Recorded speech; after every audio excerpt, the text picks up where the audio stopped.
Hey, welcome back, subscriber. Well, I don't have any subscribers, but if you're watching this, you're probably in the market for a new, used lawnmower. I'm going to give you some tips on what to look for when you're buying a used lawnmower. The first thing that you want to do, and the easiest, you don't even have to see it in person to do this, is you just go on Google and type John Deere 445 or whatever your model is, and then put common problems or common issues, recalls. On this you would see there was a camshaft with a plastic gear and the teeth would strip out. So you want to make sure that there's no big issues like that, and if there are, you want to ask the current owner if he's fixed them. The second thing that you want to do is look it over and see if it's clean. This is a little bit beat up, but it's reasonably clean. And it's important for a machine to be clean because that shows that the owner cared about it, and if it's clean, they probably did their maintenance. This has some dirt on it, but it's older, so we'll take a look. The third thing that you want to do is check the hour meter or the odometer. So if we look at this machine, we see that it has 1,058 hours on it. For a machine like this, that's really nothing. It has a lot of life left. The next thing you want to look at is the tires. You might have noticed from the other shot that one of these tires is totally flat. It wouldn't be a bad idea to go around with the tire gauge and just make sure all the pressures are kind of close to each other, because tires get expensive. Another expensive thing is this deck belt, and I don't know if you can see it, but there is a good split in it right there, and there's several. So you want to look at that belt as well. And some mowers have a drive belt too, and you want to check that. Something else is the blades.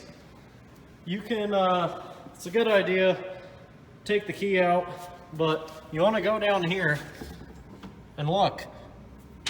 That blade is, it's a little bit dull, but it's not bad. The edge isn't boogered up, so you don't have to worry about it too much.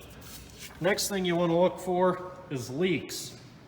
Back here on the transaxle, I can look at this side. It's dry. There's no leak. This side is wet. There could be a leak at that end, at the seal, or where it bolts to the main chunk up here, and it looks like there's another leak going on up top. While we're looking for leaks, we'll go to the engine. Everybody can see the problem here, right? This thing was coated in oil, and dirt and pieces of grass stuck to it. So there's a lot of leaks on this engine, but there's no pool on the deck, and there are no drips on the concrete. So with older machines and with diesels, you will see this. This is not uncommon. And if you don't see runs that are going down, or you don't see puddles, it's really not a big problem, but it's better if you don't see any leaks. While we're at the engine, we can check the fluids. That will tell us a lot about the maintenance that was done to it. So what we want to do is check the oil. That is good, clean oil, and it's filled up enough too, so that is a really good sign. We also want to check the coolant. Now, this reservoir is totally empty, so someone let that get too low. Don't open this if it's hot. But we can take off our cap, and if you look down there, those fins should be totally covered. So that coolant is too low. There's no leak under it where the coolant's going. So the engine could be burning some, but it also might have been 5 years since anyone checked it. So you want to put that under observation, and you want to make sure that that's not getting burnt. If it is, you'll see a lot of white smoke. And you also want to make sure it's not leaking and you just missed it. We also want to look at the filters. So let's take a look at the air filter here.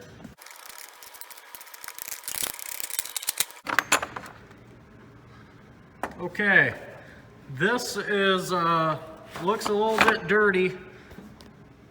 Yeah, you see a lot of grass and stuff on the side, so that pre-filter is dirty. The actual air filter, it might be in a little bit better shape, but it needs a new one.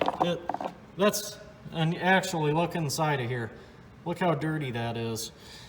That could use a new one.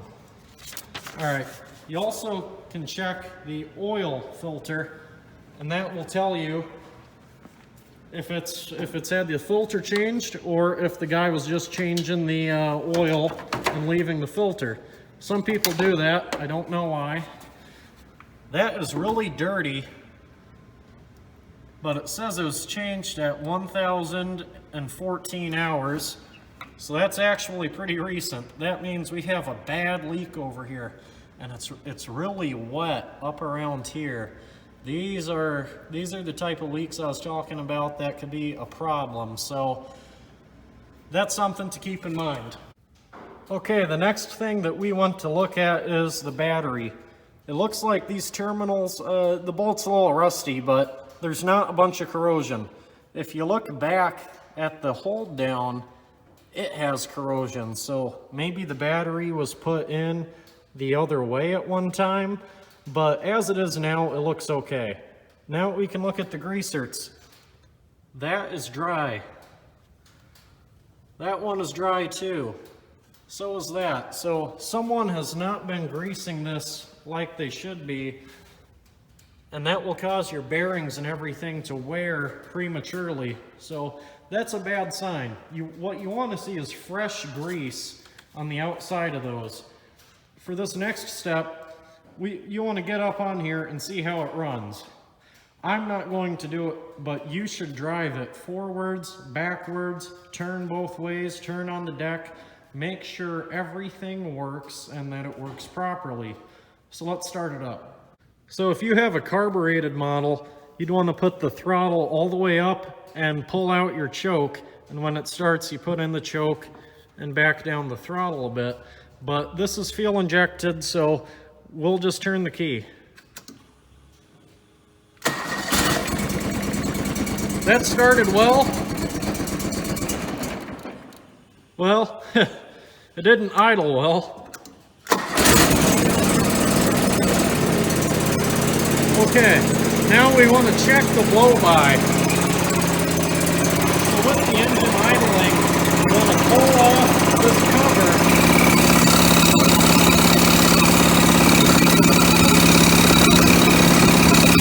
It has water in it.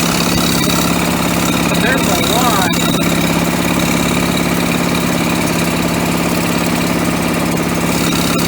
There's a lot. Can you hear that?